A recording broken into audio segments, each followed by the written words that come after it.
मैं अलका ठाकुर हूं और आप सभी का अलका मेडिकल क्लासेस में स्वागत है। आज हम डिस्कस करने वाले हैं फाइमोसिस के बारे में। फाइमोसिस क्या होती है, जैसा कि आप यहाँ पे डायग्राम देख रहे हैं, ये मेल रिप्रोडक्टिव पार्ट्स में क्या हो जाती है, इन्फ्लामेशन हो जाती है। अब इन्फ्लामेशन कहाँ पे होती है, इसके लिए हम सबसे पहले इसके डेफिनेशन को देखेंगे।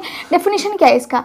Phimosis is the tightness of prepuce. Prepuce हम किसको बोलते हैं? ऊपर की फोर स्किन को। ये जो ऊपर पेनिस है, ये क्या है, पूरी स्ट्रक्चर पेनिस की, और ये है स्क्रॉटम, ठीक है। तो पेनिस के ऊपर की जो स्किन होती है उसको हम क्या बोलते हैं? उसको हम प्रेप्यूस भी बोलते हैं, या फिर उसको हम फोर स्किन भी बोलते हैं। अब वो फोर स्किन क्या हो जाती है, ये जो फोर स्किन है ये टाइट हो जाती है, ठीक है, जिसके कारण रिट्रैक्शन नहीं हो पाती है फोर स्किन की ओवर द ग्लैंड्स। ग्लैंड्स किसको बोलते हैं? ग्लैंड्स हम इसको बोलते हैं, ये वाले स्ट्रक्चर को जो रेड आपको दिख रही है, इसको हम बोलते हैं ग्लैंड्स पेनिस, ठीक है, ग्लैंड्स पेनिस। तो ये जो ग्लैंड्स है इसके ऊपर ये क्या है, रिट्रैक्टेड फोर स्किन है। मतलब ग्लैंड्स जो रेड वाली पोर्शन होती है आगे की, उससे ऊपर जब स्किन होती है उसको हम क्या बोलते हैं? उसको हम बोलते हैं रिट्रैक्टेड स्किन। तो इस तरह स्किन नहीं हो पाती है, क्योंकि naturally during sexual intercourse skin को इस तरह होनी होती है, लेकिन ये स्किन टाइट होने की वजह से नहीं हो पाती है, ठीक है। ये जो कंडीशन है वो नॉर्मली कैसे होते हैं? ये जो कंडीशन है वो नॉर्मली कॉन्जेनिटल होते हैं। इसका मतलब है बच्चे में जन्म से ही ये प्रॉब्लम होती है, लेकिन ये उन लोगों में भी हो सकती है जिनके फोर स्किन पे इन्फेक्शन आ गई हो, मतलब वहाँ पे जर्म सेल्स या फिर कोई बैक्टीरिया या फिर कोई वायरस डेवलप करना स्टार्ट कर चुके हो। तो उस कंडीशन में यहाँ पे क्या होती है, यहाँ पे इन्फेक्शन हो जाती है, जिसके कारण यहाँ की जो स्किन है वो फिर टाइट होने लगती है। अब इसके कॉजेज और रिस्क फैक्टर को हम देख लेते हैं, क्या क्या कारण है जिसकी वजह से यहाँ की स्किन में टाइटनेस की समस्या आती है। पहले हम इसके कॉजेज को देख लेंगे, यानी कि हम इसको पहले कारण को समझेंगे। पहला क्या? इन्फेक्शन। सबसे पहले मैंने आपको बताया कि क्यों होती है, ये इन्फेक्शन के कारण होती है। दूसरा क्या है? Repeated four skin infection. इसका मतलब है कि फोर स्किन में अगर एक बार इन्फेक्शन हो गई हो, ठीक है, और वो फिर ठीक हो गया हो, या फिर एक बार इन्फेक्शन होने के बाद अच्छे तरीके से वो ठीक अगर नहीं होता है, तो उस कंडीशन में क्या होती है, जो जर्म सेल्स बच जाते हैं, यानी कि जो जर्म सेल्स सर्वाइव कर जाते हैं यहाँ पे ट्रीटमेंट के बाद भी, वो फिर हेल्दी टिश्यू को, यहाँ की जो स्किन है इसकी हेल्दी टिश्यू को फिर अफेक्ट करना स्टार्ट कर देते हैं। तो बार बार इस टिश्यू में इन्फेक्शन होती है, जिससे क्या हो जाती है, जिससे यहाँ की जो स्किन है वो फिर टाइट होने लगती है, और नेचुरली इस तरह की कंडीशन फिर नहीं हो पाती है। इस तरह की प्रोसेस जो सेक्सुअल इंटरकोर्स के दौरान होती है, सेक्सुअल इंटरकोर्स के प्रोसेस को हम क्या बोलते हैं? मैंने आपको बार बार बताया है, सेक्सुअल इंटरकोर्स के प्रोसेस को हम कोइटस भी बोलते हैं। तो जो कोइटस की कंडीशन है उसमें स्किन को इस तरह होनी है, लेकिन टाइटनेस की वजह से स्किन इस तरह नहीं हो पाती है, ठीक है।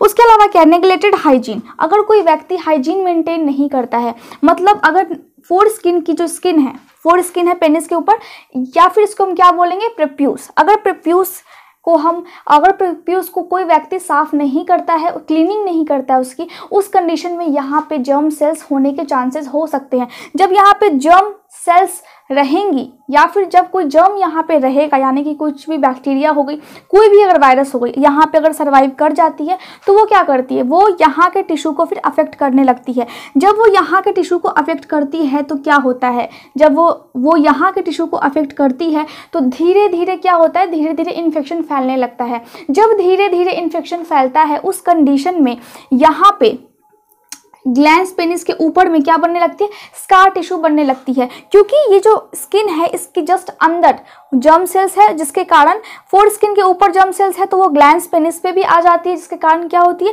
यहाँ पे भी इन्फेक्शन होने लगती है। जब यहाँ पे इन्फेक्शन होने लगती है, उस कंडीशन में हमारा बॉडी उस इन्फेक्शन से फाइट करता है, और फिर यहाँ के सेल्स को, यानी कि यहाँ के फोर स्किन के सेल्स को, या फिर ग्लैंड्स पेनिस के ऊपर वाली जो टिश्यू होती है उसको फिर ठीक करने की कोशिश करता है। तो कोई भी इंजरी के बाद अगर हमारा बॉडी उसे ठीक करने की कोशिश करता है, तो वहाँ पे फिर स्कार बनते हैं। स्कार ऐसी होती है जो थोड़ी सी जो वहाँ पे बनने लगते हैं, जिसके कारण इंजरी के बाद जस्ट बनते हैं। आप समझ लीजिए बस इतना ही कि इंजरी के जस्ट बाद बनते हैं स्कार। और जब स्कार बनते हैं तो क्योंकि यहाँ पे इन्फेक्शन है तो और ज़्यादा ये जो स्कार हैं वो बनते हैं और फिर उनका ब्रेकडाउन होने लगता है। क्यों? क्योंकि यहाँ पे जो जर्म्स है वो उनका ब्रेकडाउन करने लगते हैं, ठीक है, वो उन स्कार्स को फिर ब्रेक करने लगते हैं, जिसके कारण क्या होती है, जिसके कारण ये जो स्कार टिश्यू है ये इस ग्लैंस पेनिस के ऊपर में फाइब्रस टिश्यू में कन्वर्ट हो जाते हैं। कौन से टिश्यू में? फाइब्रस टिश्यू में, ठीक है, फाइब्रस टिश्यू।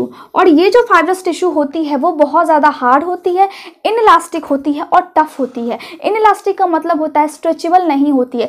जब ये हार्ड होती है तो जो ये वाली स्किन है, ये जो ग्लैंस पेनिस है, ये स्किन ग्लैंस पेनिस के ऊपर कुछ इस तरह टाइटली चिपक जाती है। और जब ये चिपक जाती है तो इस तरह की कंडीशन हो जाती है, मतलब ये जो स्किन है, फोर स्किन, ये ऊपर जा ही नहीं पाता है ग्लैंस पेनिस के। इस तरह की जो आप स्ट्रक्चर देख रहे हैं ये ऊपर जा ही नहीं पाता है उसके। चलिए अब हम इसके रिस्क फैक्टर को देख लेते हैं। इसके रिस्क फैक्टर कौन कौन से होते हैं? रिस्क फैक्टर का क्या मतलब होता है?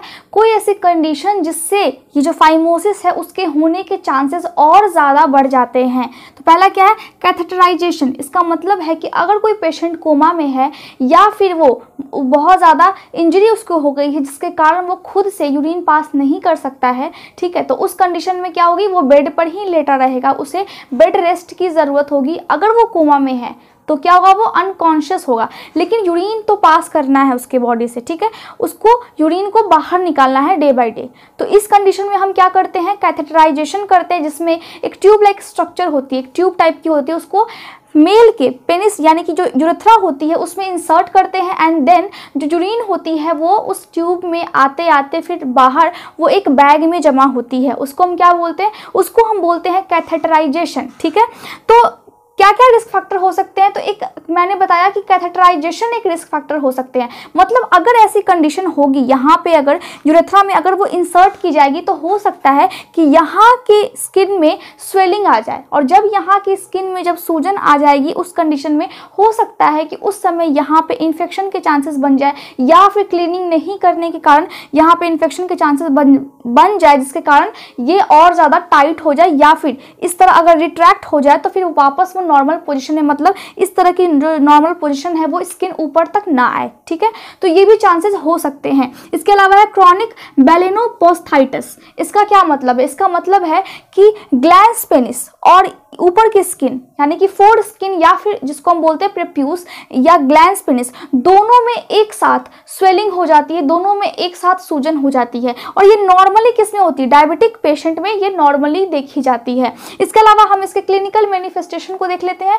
क्लिनिकल मैनिफेस्टेशन का मतलब होता है साइन और सिम्टम्स। क्या क्या साइन और सिम्टम्स फाइमोसिस के हो सकते हैं? पहला क्या है? स्वेलिंग होगी। मैंने आपको भी बताया कि ये कि ऊपर की स्किन में स्वेलिंग हो जाए क्योंकि ये स्किन टाइट हो रही है, तो यहाँ के स्किन में सूजन भी हो सकती है और ग्लैंस पेनिस में भी सूजन भी हो सकती है, ठीक है।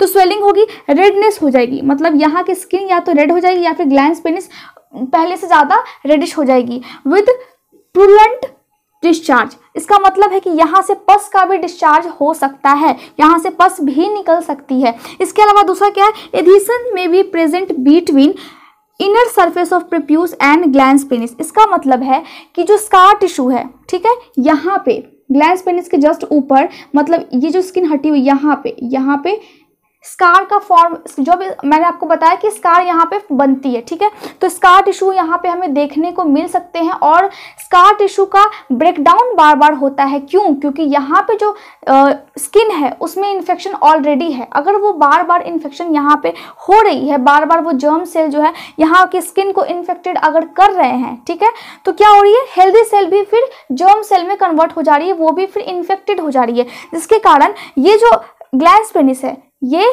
क्या हो रही है? ये जो ग्लैंस पेनिस है ये फिर इन्फेक्टेड हो जा रही है, और यहाँ पे स्कार टिश्यू आपको देखने को मिल सकते हैं क्योंकि बॉडी रिस्पॉन्स कर रही है उस इन्फेक्शन से, ठीक है। तो यहाँ पे अगर स्कार टिश्यू हमें देखने को मिल जाते हैं, किस कंडीशन में?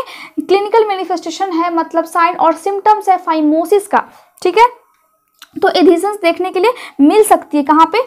यहाँ पे ग्लैंस पेनिस के ऊपर, ठीक है, या फिर इस फोर स्किन के अंडर भी हमें मिल सकती है बीच में। जब हम फोर स्किन को जब हम ऊपर की तरफ इस तरह रिट्रैक्ट करेंगे उस कंडीशन में हमें वहाँ पे दिखाई दे सकती है।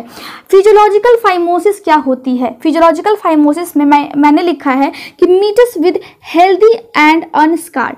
फिजियोलॉजिकल फाइमोसिस का मतलब होता है कि ऐसी कंडीशन, मतलब ये जो स्किन है यहाँ पे सूजन होगी लेकिन यहाँ पे कोई भी इन्फेक्शन हमें देखने को नहीं मिलेगा।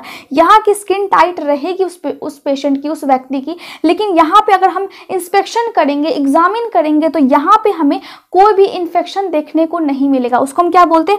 फिजियोलॉजिकल फाइमोसिस हम उसको बोलते हैं। अब मीटस क्या है? मीटस का मतलब होता है पैसेज, क्योंकि ये जो पेनिस है इसमें से क्या हो रही है, एक ट्यूब लाइक स्ट्रक्चर आ रही है जिसको हम बोलते हैं यूरेथ्रा, जिससे कि यूरिन का बाहर में यूरिन पास होती है बाहर में, ठीक है, बॉडी से बाहर यूरिन निकलती है, तो उसको हम बोलते हैं क्या? उसको हम बोलते हैं मीटस। तो वो जो मीटस है वो भी हेल्दी होगा, मतलब उसमें भी इन्फेक्शन नहीं होगी। और दूसरा, यहाँ पे मैंने आपको अभी बताया है कि स्कार हमें देखने को मिल सकते हैं किस कंडीशन में? जब यहाँ पे इन्फेक्शन हो जाती है उस कंडीशन में। लेकिन क्योंकि फिजियोलॉजिकल फाइमोसिस में इन्फेक्शन नहीं हो रही है तो वहाँ पे स्कार हमें देखने को नहीं मिलेंगे। अब है पैथोलॉजिकल फाइमोसिस। पैथोलॉजिकल फाइमोसिस में यहाँ पे इन्फेक्शन आपको देखने को मिल सकती है। पहले क्या था? पहले इन्फेक्शन नहीं थी, सिर्फ यहाँ पे टाइटनेस थी और स्वेलिंग थी, लेकिन इन्फेक्शन हमें नहीं मिल रही थी फिजियोलॉजिकल में। लेकिन पैथोलॉजिकल में क्या होगी? इन्फेक्शन हमें देखने को मिलेगी, उसके साथ साथ यहाँ पे स्वेलिंग होगी, रेडनेस होगी, ठीक है। उस कंडीशन में क्या होगी? ये जो मीटस होगी, मतलब यहाँ से जो यूरेथ्रा आ रही है, ठीक है, ये क्या होगी? इसमें भी इन्फेक्शन हो सकती है और यहाँ पे हमें स्कार टिश्यू भी हमें दिख सकते हैं। इसकी जो सराउंड, वो इसके चारों तरफ से क्या होगी? इसको सराउंड करके रखती है कौन सी टिश्यू? स्कार टिश्यू हमें यहाँ पे देखने को मिल सकते हैं। चलिए अब हम इसके मैनेजमेंट या फिर हम इसके ट्रीटमेंट को देख लेते हैं कि फाइमोसिस के क्या क्या मैनेजमेंट हम कर सकते हैं या फिर हम कौन कौन से ट्रीटमेंट इसमें किए जाते हैं। पहला क्या है? पहला है gentle manual stretching of four skin, ठीक है। कुछ टाइम पे हम क्या कर सकते हैं? अगर यहाँ की स्किन टाइट हो गई है तो हम आराम से इस स्किन को हम नॉर्मली बाहर की तरफ यानी कि पीछे की तरफ रिट्रैक्ट कर सकते हैं, फिर इसको नॉर्मल पोजीशन में लाने की कोशिश कर सकते हैं कुछ समय के अंतराल में, ठीक है। जिससे क्या होगी? जिससे कि जो स्किन चिपकी हुई है वो थोड़ी सी, वो ग्लैंस पेनिस से वो थोड़ी सी अलग हो जाएगी, ठीक है। इसके अलावा अगर इन्फेक्शन यहाँ पे है तो हम एंटीबायोटिक्स देंगे उस पेशेंट को। हॉट सोक्स का मतलब है गर्म पानी से हम यहाँ पे सेक भी सकते हैं जिससे कि ये जो स्किन चिपकी हुई है वो थोड़ी सी अलग हो जाए।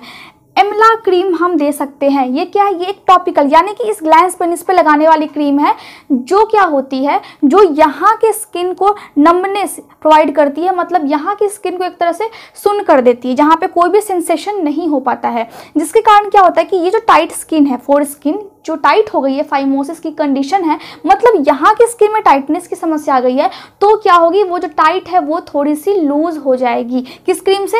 एमला क्रीम की वजह से, ठीक है। इसके अलावा हम सरकमसीजन कर सकते हैं। सरकमसीजन सर्जरी है जिसमें पूरी फोर स्किन को कट करके हटा दिया जाता है, मतलब ग्लैंस पेनिस के ऊपर जो फोर स्किन है उसको पूरा ही रिमूव कर देते हैं। इसके अलावा प्रेप्यूटियोप्लास्टी, जिसमें अगर चिपक गई है ग्लैंस पेनिस से फोर स्किन, अगर चिपक गई है तो पूरे फोर स्किन को हम नहीं हटाते हैं, हम सिर्फ कैसे करते हैं, हम जो चिपकी हुई पार्ट है उसको सिर्फ हम क्या करते हैं? अलग कर देते हैं।